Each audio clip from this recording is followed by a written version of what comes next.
masih boleh Tuhan berikan kepada kami hari ini. Tuhan, sebelum kami menjalani kehidupan kami menyerahkan hidup kami ke dalam tangan-Mu melalui persekutuan kami dalam renungan pagi hari ini. Mari Tuhan lawat kami agar kami beroleh hati yang bijaksana dan hidup di dalam Engkau ya Allah. Terima kasih Tuhan, berfirman-Lah Engkau karena kami sudah siap untuk mendengarkannya. Amin. Selamat pagi untuk kita seluruhnya Bapak Ibu, saudara-saudari yang terkasih dalam nama Tuhan Yesus Kristus. Shalom. Yang menjadi nats renungan untuk kita pagi hari ini diambil dari kitab Yudas pasal 1 ayat 21. Beginilah dikatakan: peliharalah dirimu demikian dalam kasih Allah sambil menantikan rahmat Tuhan Yesus Kristus untuk hidup yang kekal. Ramoti hamuma dirimu na di bagasan holong ni rohani debata. Mai-mai mamahamu diasini rohani Tuhan Yesus Kristus. Asa sahat hamu Tuhan nguluan saleleng-lelengna. Demikian firman Tuhan. Saudari-saudari yang terkasih di dalam nama Tuhan Yesus Kristus, setiap orang memiliki potensi yang sama di dalam menjalani kehidupannya. Dia menjadi aktor antagonis atau menjadi tokoh protagonis. Setiap orang memiliki potensi atau berpotensi yang sama untuk menjadi obat bagi dirinya sendiri atau menjadi racun. Demikian juga bagi orang lain. Apakah kita memilih menjadi obat atau menjadi racun bagi kehidupan orang lain? Setiap orang memiliki peluang dan kesempatan yang sama mengukir hidupnya menjadi petuah atau mengukir hidupnya dengan narasi-narasi buruk sehingga itu menjadi beban atau kenangan buruk bagi orang lain. Lalu bagaimana hal itu bisa terjadi? Tentu kembali kepada kita. Bagaimana kita memelihara diri kita di dalam kehidupan kita. Jika dikatakan apakah kamu sudah memelihara hidupmu dengan benar di dalam kasih Allah, apa yang akan kita jawab? Apa yang akan kita respon? Orang yang memelihara dirinya melalui nats renungan kita pagi hari ini dikatakan berarti ia menentukan sikap dan pilihan di dalam hidupnya. Orang yang memelihara dirinya di dalam kasih agar ia tetap sehat secara jasmani dan rohani. Orang yang memiliki rasa pemeliharaan yang tepat akan dirinya berarti dia memiliki kendali di dalam tangannya, di dalam menjalani kehidupannya. Kita yang mengizinkan diri kita sakit, kita juga yang mengizinkan diri kita untuk tetap sehat. Orang yang memiliki sikap memelihara dirinya tentu akan Allah pakai di dalam hidupnya.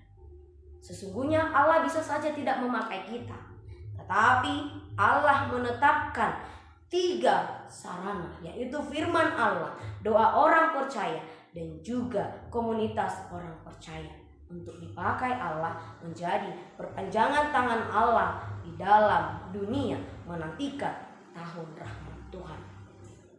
Orang yang memelihara dirinya di dalam kasih Allah tentu akan memiliki tanggung jawab yang besar dan bagaimana dia harus merespon kehidupan.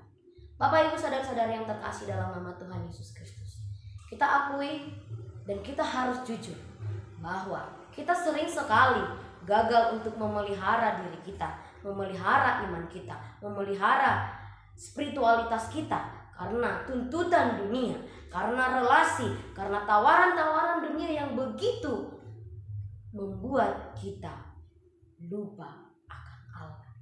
Tawaran dunia yang kita pikirkan terkadang lebih menjamin diri kita, membuat kita lupa, membiarkan kita untuk terbuai, diperbudak oleh dunia, hingga kita terbuai dan perlahan merusak diri kita dan kepercayaan kita akan Allah menjadi lupa atau dikesampingkan. Melupakan Allah bahwa Allah lah sang pemilik kendali atas hidup kita. Demikian halnya orang Kristen pagi hari ini diingatkan untuk senantiasa memelihara dirinya di dalam kasih Allah, berdiri teguh dalam kasih Allah. Orang yang memelihara dirinya di dalam kasih, hal-hal yang dapat merusak dirinya atau merusak imannya akan selalu dia pertimbangkan. Adanya sikap waspada agar ia tidak menjadi korban dari tawaran dunia yang dapat melupakan dia dengan Allah, yang dapat merusak dirinya, relasinya dengan Allah. Dan kita tidak menjadi seperti dengan Yudas yang kita kenal, seorang murid Tuhan yang telah menjalin relasi 3 tahun lamanya bersama Tuhan, diajari, dibimbing, namun ternyata orang lain justru lebih menguasai dirinya sehingga ia mampu terprovokasi. Dia tidak mampu untuk menjaga, melindungi dirinya terhadap hal-hal yang buruk, terhadap hal-hal yang merusak imannya, sehingga ia mengorbankan Yesus Kristus untuk disalibkan dengan cara yang tidak normal. Dia dibutakan oleh uang, dia dibutakan oleh kuasa, oleh kekayaan, dan ia merusak dirinya.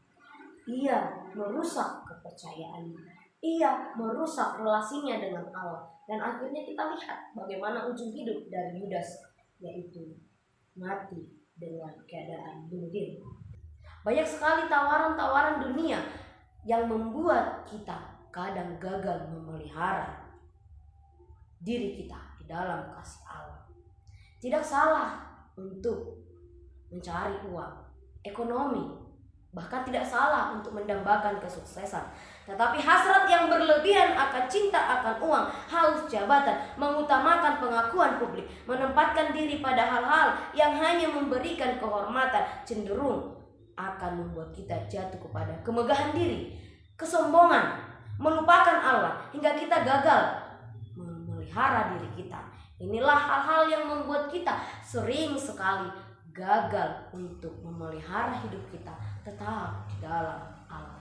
Itu mengapa penting untuk kita ingat, Bapak Ibu saudara-saudari, segala keberhasilan, kedudukan, kekayaan yang kita miliki sekarang adalah milik Allah.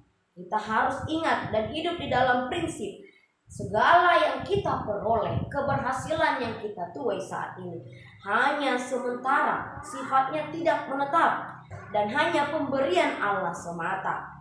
Itu mengapa kita penting untuk mengingat, melihat kita berada di garis mana.